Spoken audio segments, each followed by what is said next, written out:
world, and welcome to Real Cooking at Home. Now today we're doing something that a lot of people say they really don't like a lot, and that is a meatloaf. And I tell you the reason you don't like meatloaf. The reason you don't like meatloaf is because you've never had one done well.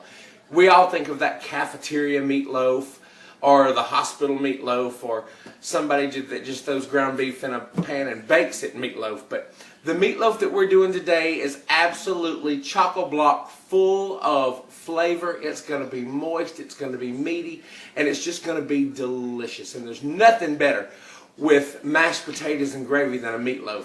And who doesn't like a meatloaf sandwich left over the next day? So come on, let's talk about our meatloaf. So what we've got here is 1.5 pounds of ground beef and 1/2 pound of ground Italian sausage.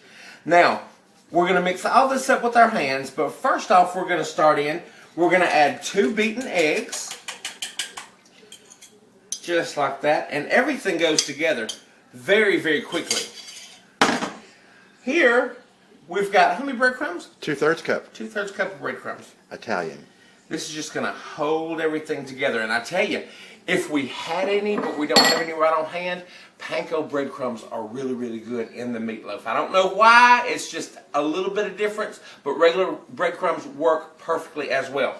So, to this, we're going to add in 1 tablespoon of fresh chopped thyme right out of the garden. We're very excited. We got our first thyme and our first oregano today from the garden. 1 tablespoon of oregano and 2 tablespoons of chopped Italian parsley. So we're going to throw that in. Right here I have got 3/4 cup of milk, 1/4 cup of finely chopped onion. This is the little secret weapon. I'm going to put in about 1/2 cup of chopped jalapenos. Now that's from the garden last year. Deseeded and deveined.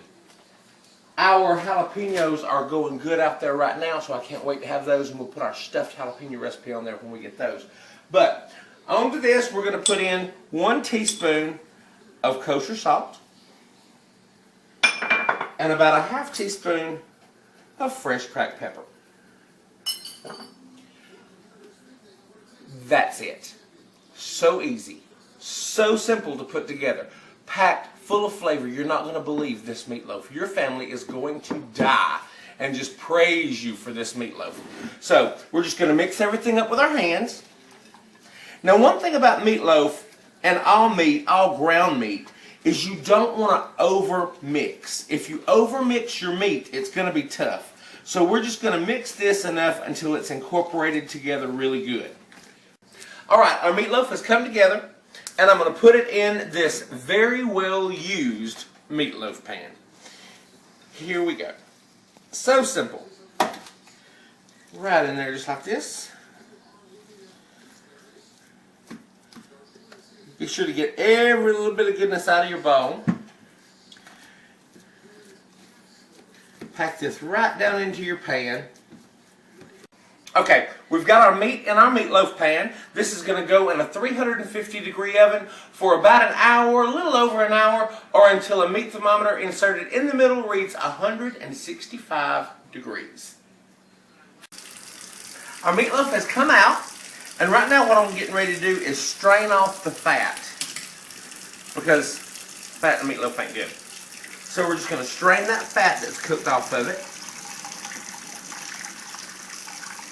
It's reached 150 degrees, and what I have got here is 1/2 cup of ketchup, 4 tablespoons of brown sugar, and 2 teaspoons of dry mustard.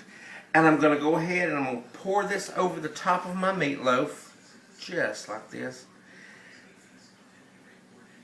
I'm going to be sure to reserve some for dipping of the meatloaf. And now back in the oven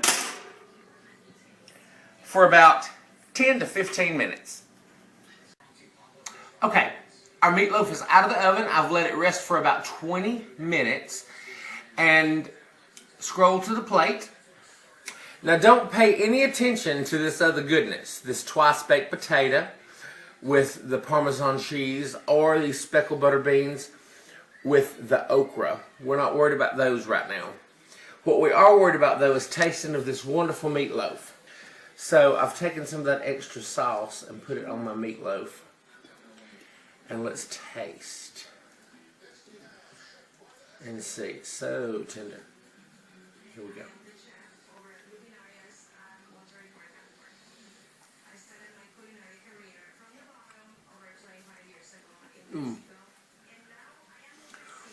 I challenge you to say you don't like meatloaf. Make this one. And then come back and tell me, no, I don't like meatloaf. It is so good.